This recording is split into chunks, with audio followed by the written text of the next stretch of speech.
اللہم صل علی محمد وآل محمد۔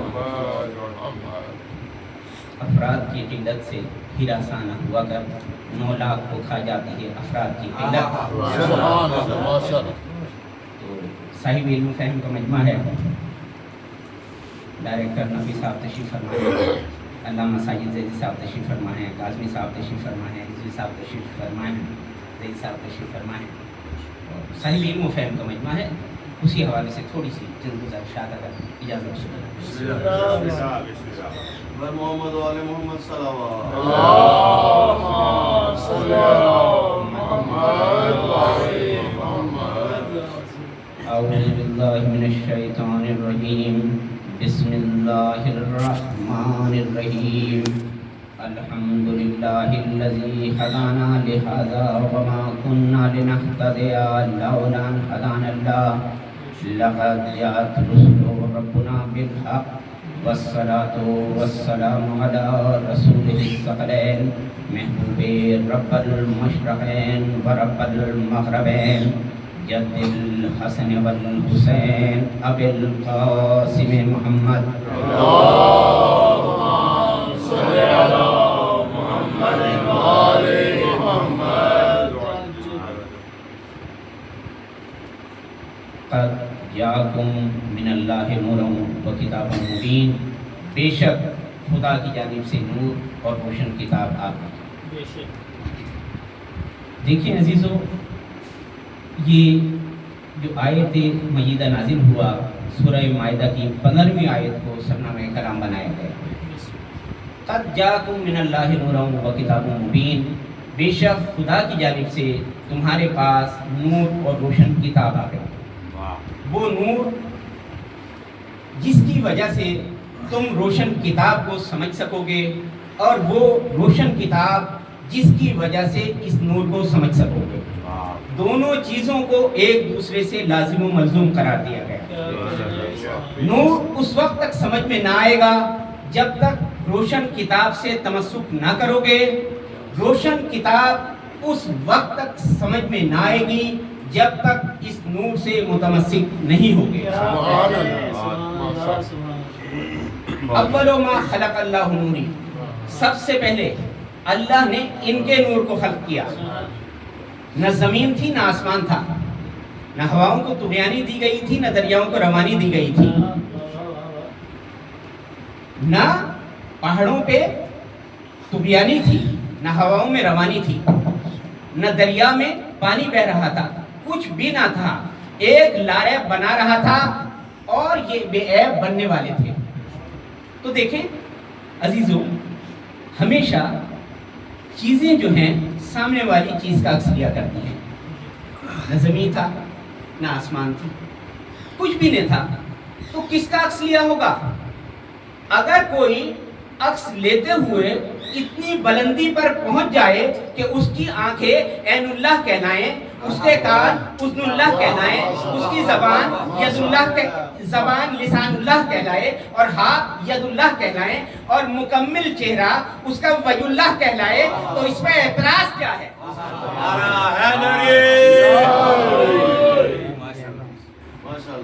تو اس پہ تو اعتراض ہونا ہی نہیں چاہیے، کیونکہ بھٹی صاحب نے مجھے تقریباً 12 یا 12:15 بجے کے درمیان اس مجلس کے لیے مطلع کیا تھا، اور میں شارٹ سی اس پہ حاضری دیتے ہوئے، کیونکہ 7 یا 8 سال پہلے بھٹی صاحب نے مجھے اسی مجلس کے لیے کہا تھا، اور اس وقت کسی اور وجہ سے میں نے معذرت کی تھی، تو اس وجہ سے میں نے مناسب اس بات کو نہیں سمجھا۔ میں نے کہا میری تیاری جتنی بھی ہو، لیکن میں نے حاضری ضرور دینی، ضرور پڑھنی۔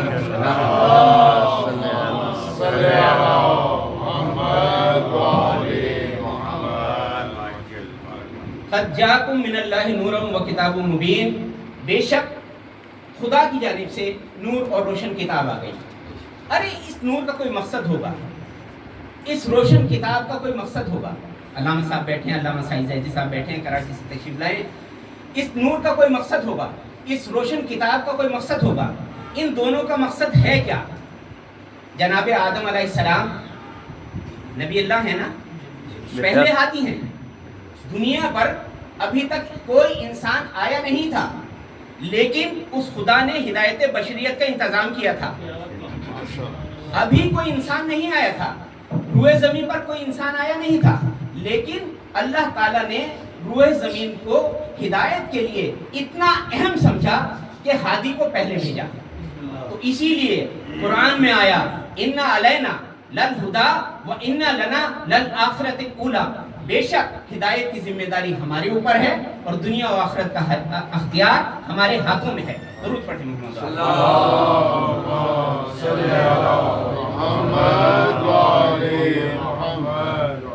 جناب آدم علیہ السلام کے آنے کا مقصد کیا تھا؟ ہدایت بشریت تھا. جناب نوح علیہ السلام کے نزول کا مقصد کیا تھا؟ ہدایت بشریت تھا. جناب شیس علیہ السلام کے آنے کا مقصد کیا تھا؟ ہدایت بشریت تھا. جناب موسیٰ علیہ السلام کے نزول کا مقصد کیا تھا؟ ہدایت بشریت تھا. جناب عیسیٰ کے نزول کا مقصد کیا تھا؟ ہدایت بشریت تھا.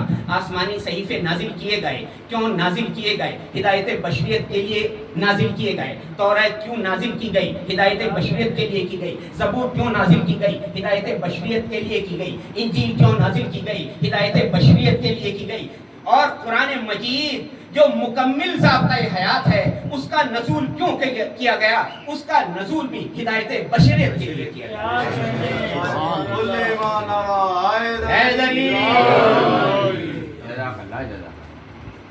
تو مقصد انسان کی ہدایت ہے, کیونکہ عزیزوں بات جینے کی نہیں ہوتی, بات سانس لینے کی نہیں ہوتی, بات آمد رفت کی نہیں ہوا کرتی. ایسے تو جانور بھی جیتے ہیں, ایسے تو جانور بھی جیتے ہیں, پرندے بھی جیتے ہیں. بات ہوتی ہے اس سرزمین پر انسان بن کر رہنے کی.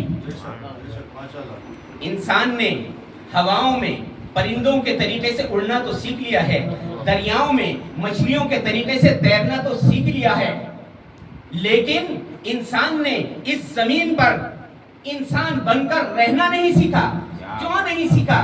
اس وجہ سے نہیں سیکھا کہ اس بشر تک ہدایت کا پیغام تو پہنچایا گیا, لیکن اس نے اپنایا نہیں. اس بشر تک ہدایت کا پیغام تو پہنچایا گیا. میں مثال دے دوں, قابیل کون تھا؟ آپ مجھ سے بہتر جانتے ہیں قبلہ. قابیل کون تھا؟ جناب آدم علیہ السلام کا فرزند تھا. ہدایت بشریت کا انکار کیا, قاتل بن گیا. کنعان کون تھا؟ جناب نوح علیہ السلام کا فرزند تھا. ہدایت بشریت سے انکار کیا, کہتا ہے کہ مجھے پہاڑ بچا لے گا, غرق ہو گیا. جناب نوح علیہ السلام اور جناب لوط علیہ السلام کی زوجہ کون تھی؟ ازواج نبی تھی نا. ہدایت بشریت کا انکار کیا, قانون بشریت کو نہ سمجھ سکیں, قانون ہدایت کو نہ سمجھ سکیں, اس کا انکار کیا اور دھنس گئیں, ہلاک ہو گئیں, غرق ہو گئیں. اللہ اکبر. جس نے بھی جس دور میں بھی ہدایت بشریت کا انکار کیا وہ تباہ ہو گیا, چاہے قارون ہو یا ہارون ہو. درود پڑھیں نا محمد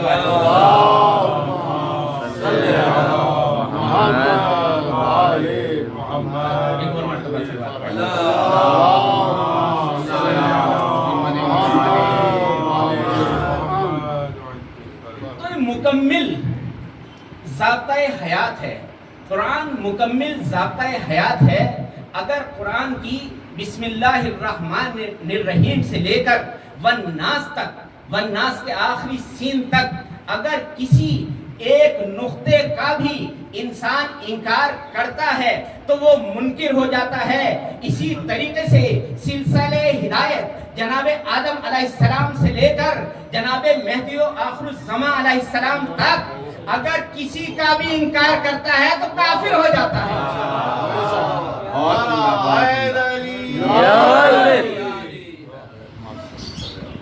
تو خداوند درود پڑھیں محمد والا. خداوند متعال نے ہدایت بشریت کو اتنا اہم سمجھا, اتنا لازم سمجھا کہ جب تک جس وقت تک اللہ نے ہادی نہ بھیج دیا اس وقت تک اس روئے زمین پر انسان نہ بھیجا. تو آپ اس اللہ پر کیا یہ بھروسہ کر سکتے ہیں؟ آپ چاند کو دیکھ رہے ہیں، چاند ہے نا، سورج بھی ہے، پہاڑ بھی ہیں، دریا بھی ہے نا، یہ تمام چیزیں تو یہ قائم ہے نا، یہ چیزیں قائم ہیں۔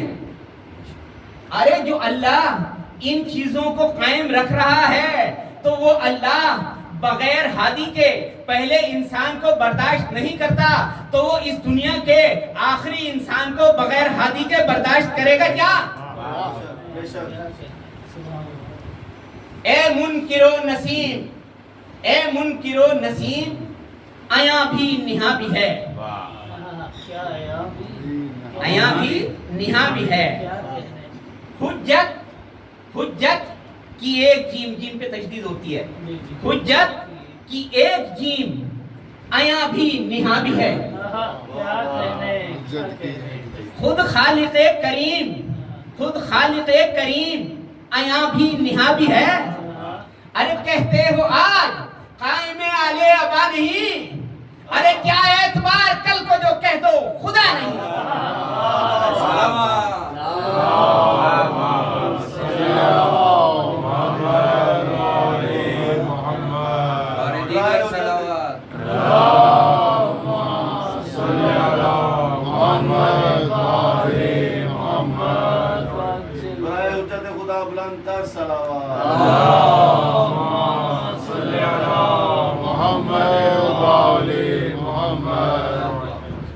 بس عزیزو، یہ دنیا ہے نہ قرآن کو سمجھ سکی، نہ اس ہادیوں کے سلسلے کو سمجھ سکی جس کے لیے خود قرآن میں کہا گیا فَالَّذِينَ آمَنُوا بِهِ وَعَزَرُوهُ وَنَصَرُوهُ وَاتَّبَعُوا النُّورَ الَّذِي أُنزِلَ مَعَهُ أُولَئِكَ هُمُ الْمُفْلِحُونَ۔ فَالَّذِينَ آمَنُوا بِهِ، اس پر ایمان لاؤ، فَالَّذِينَ آمَنُوا بِهِ وَعَزَرُوهُ، اس کی مدد کرو، وَنَصَرُوهُ، اس کی مدد کرو۔ ایمان بھی لانا ہے، تعظیم بھی کرنی ہے اور اس کی مدد بھی کرنی ہے۔ وَاتَّبَعُوا النُّورَ الَّذِي أُولَئِكَ هُمُ الْمُفْلِحُونَ۔ اب یہ کس کی مدد کے بارے میں کہا جا رہا ہے؟ کبھی غور کیا؟ صاحب علم و فہم کا مجمع ہے۔ فَالَّذِينَ آمَنُوا بِهِ وَعَزَرُوهُ، اس پر ایمان لاؤ۔ ایمان کس پر لانا ہے؟ محمد مصطفیٰ پر لانا ہے۔ وَعَزَرُوهُ، اس کی تعظیم بھی کرو، وَنَصَرُوهُ، اس کی مدد بھی کرو۔ ارے نبی کا مزاج بتایا جا رہا ہے، کوئی اور چیز بیان نہیں ہو رہی کہ میرے نبی کا مزاج یہ ہے کہ جب تک اس کی تعظیم نہ کی جائے وہ کسی کی نصرت کو قبول نہیں کرتا۔ پہلی شرط بیان کی گئی کہ جب تک میرے نبی پر ایمان نہ لاؤ گے، پہلی شرط ایمان لانا، دوسری شرط تعظیم کرنا، تیسری شرط اس کی مدد کرنا۔ تو میرے نبی کا مزاج ہی یہ ہے کہ جب تک ایمان نہ لاؤ گے وہ کسی کی تعظیم کو قبول نہ کرے گا، جب تک اس کی تعظیم نہ کرو گے کسی کی مدد کو قبول نہ کرے گا۔ تو تم کس طریقے سے کہتے ہو، تم کس طریقے سے کہتے ہو کہ میرا نبی 18 برس تک جناب ابو طالب علیہ السلام کے دسترخوان پر کھاتا رہا؟ اگر نعوذ باللہ جناب ابو طالب علیہ السلام صاحب ایمان نہیں تھے، صاحب ایمان نہیں تھے تو یہ کس طریقے سے کھاتا رہا؟ آپ کا نبی ان کے دسترخوان پر کیسے کھاتا رہا، کیسے تناول فرماتا رہا؟ جب جناب موسیٰ کلیم اللہ ہے نا، کسی کافرہ کے پستان کو منہ نہیں لگاتے، پھر تو ان کا ایمان ہم سے زیادہ بلند ہو جائے گا۔ وہ کہیں گے کہ ہمارے موسیٰ بلند ہیں، ہمارے موسیٰ افضل ہیں محمد سے۔ درود پڑھیں نا محمد۔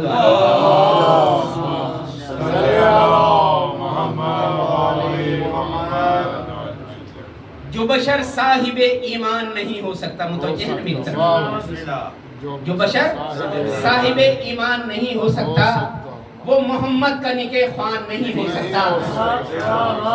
ارے جو محمد کے نکاح خوان کو کافر کہہ دے وہ سبھی کچھ ہے مسلمان نہیں ہو سکتا۔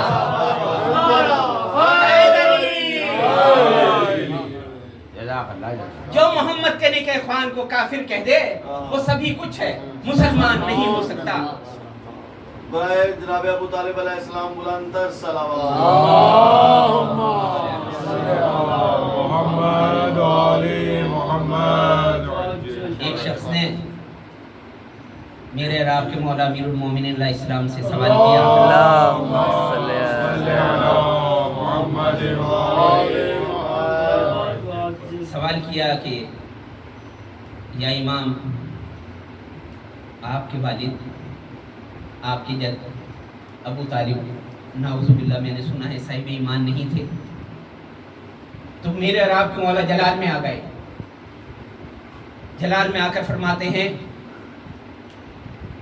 میرے جد ابو طالب، ان کے جد عبداللہ، ان کے جد عبد المطلب یصلون الی البیت، وہ بیت کی طرف کر کے نماز ادا کیا کرتے تھے، وہ کعبے کی طرف رخ کر کے نماز ادا کرتے تھے۔ بے شک بے شک اس کے جواب میں یہ کہتے ہیں یصلون الی البیت، بے شک۔ آگے کیا کہتے ہیں؟ الا دین ابراہیمہ متمسکین بہی، وہ دین ابراہیمی پہ تھے۔ بسم اللہ، سبحان واہ اللہ، میں شاید نقطے کو سمجھا نہیں سکا، وہ دین ابراہیمی پہ تھے۔ دین ابراہیمی ہے کیا؟ دین ابراہیمی ہے کیا؟ لا الہ الا اللہ۔ لا الہ الا اللہ ہی دین ابراہیم ہے۔ ما کانا ابراہیم یہودی ولا نصرانی ولکن کانا حنیفا مسلمان فما کانا من المشرکین۔ ابراہیم نہ یہودی تھے نہ نصرانی تھے بلکہ دین حنیف پر تھے۔ دین حنیف کیا ہے کہ وہ الگ تھلگ تھے اور مسلمان تھے۔ نعرہ حیدری، یا جناب معصومین علیہ السلام پہ بلند تر صلوات۔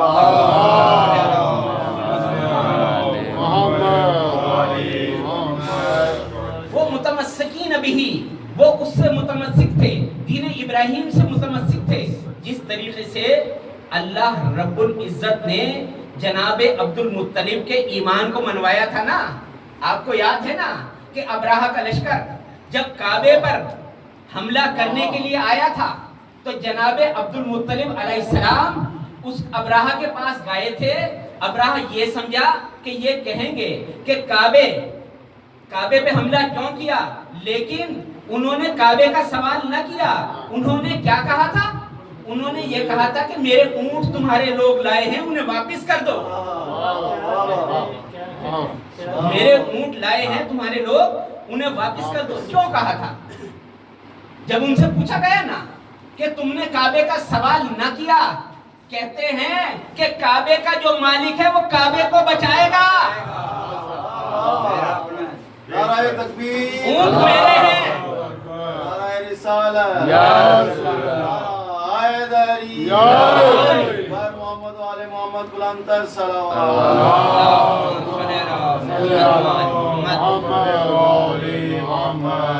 تو دلیل ایمان ثبت کرائی تھی جناب عبد المطلب علیہ السلام کے ایمان پر، دلیل ثبت کرائی تھی۔ اسی طریقے سے جناب محمد مصطفیٰ نے جناب ابو طالب علیہ السلام کو اپنا نکاح خوان منتخب کر کے ایمان ابو طالب پر مہر ثبت کی۔ ماشاءاللہ، واہ جی واہ۔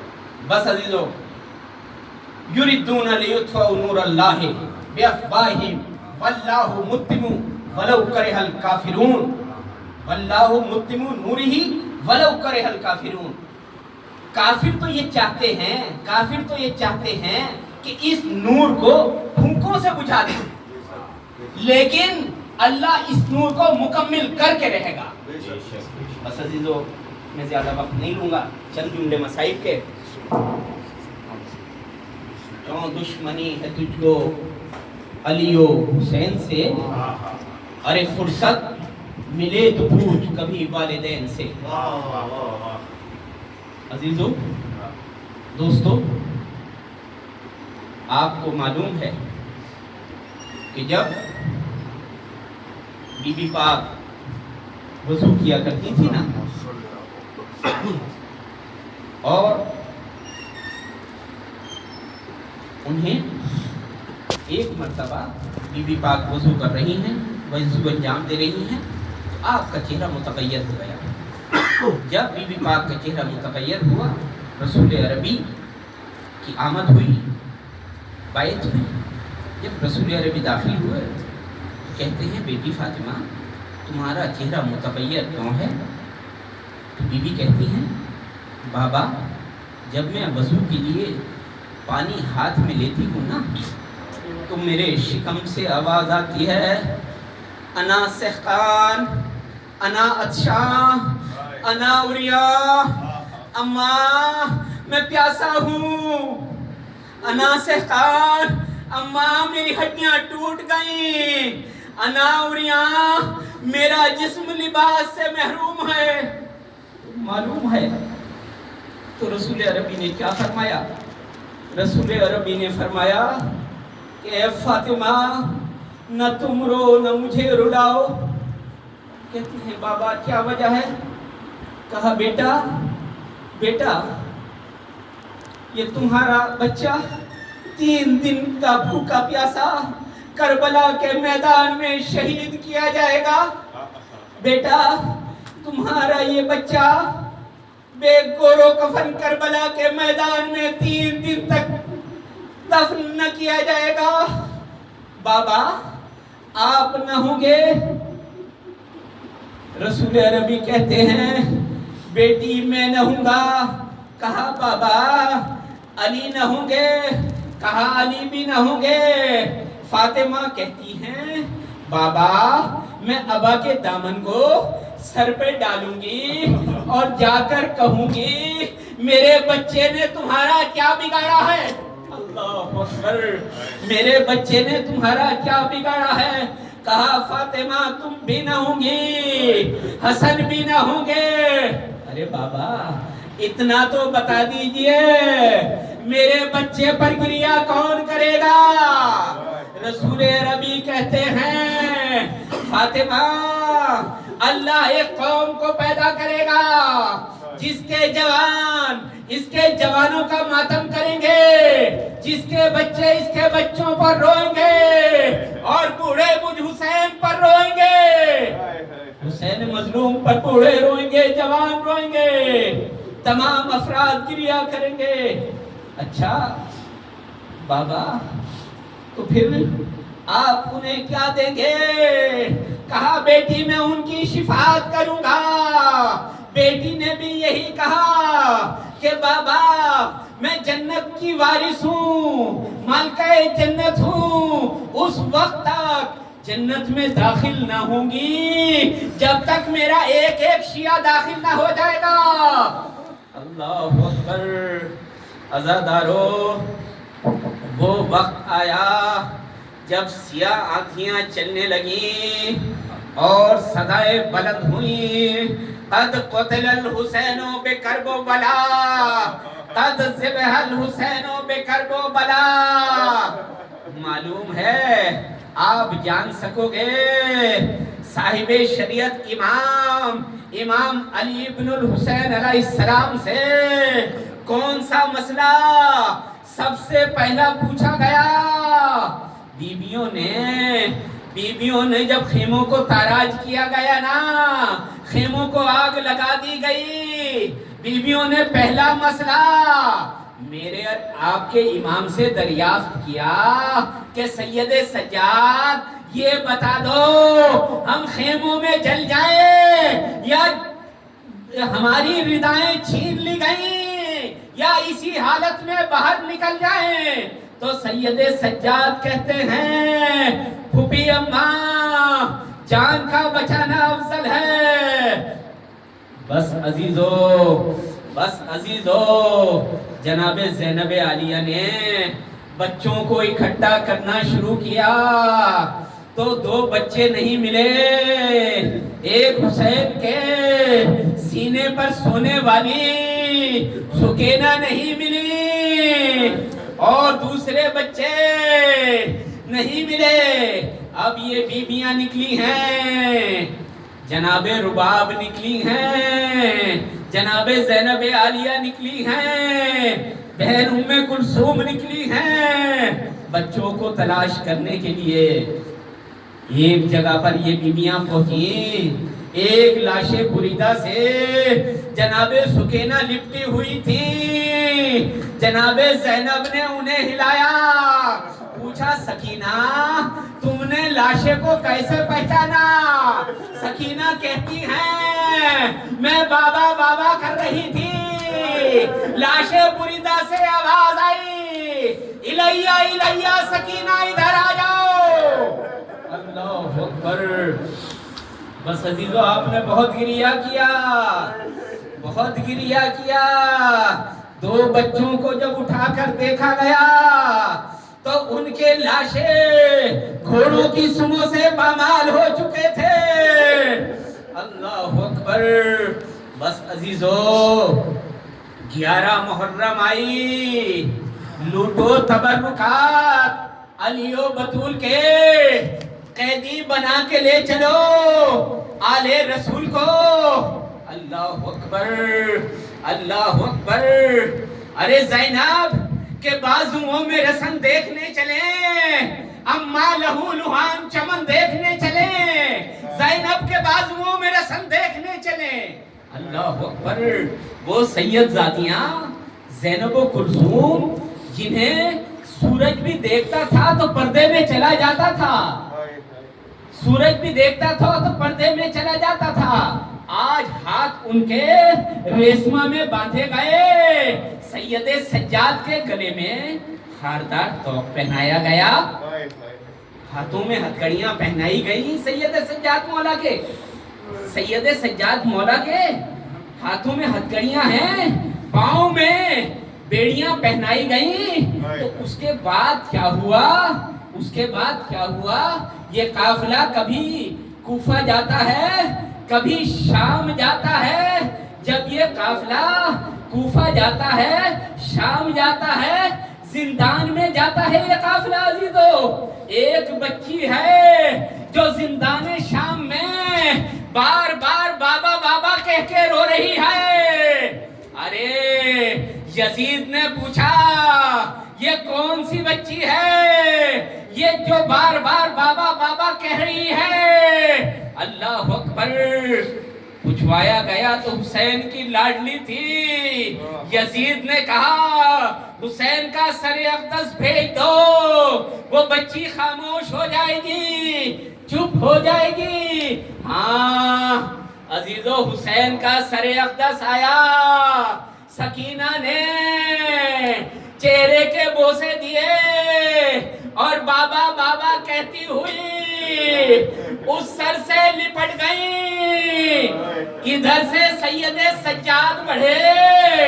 سید سجاد نے بی بی کی نبض پہ ہاتھ رکھا اور کہتے ہیں پھوپھی اماں کہیے اِنَّا لِلَّهِ وَإِنَّا إِلَيْهِ راجعون. تسلیما لامرک.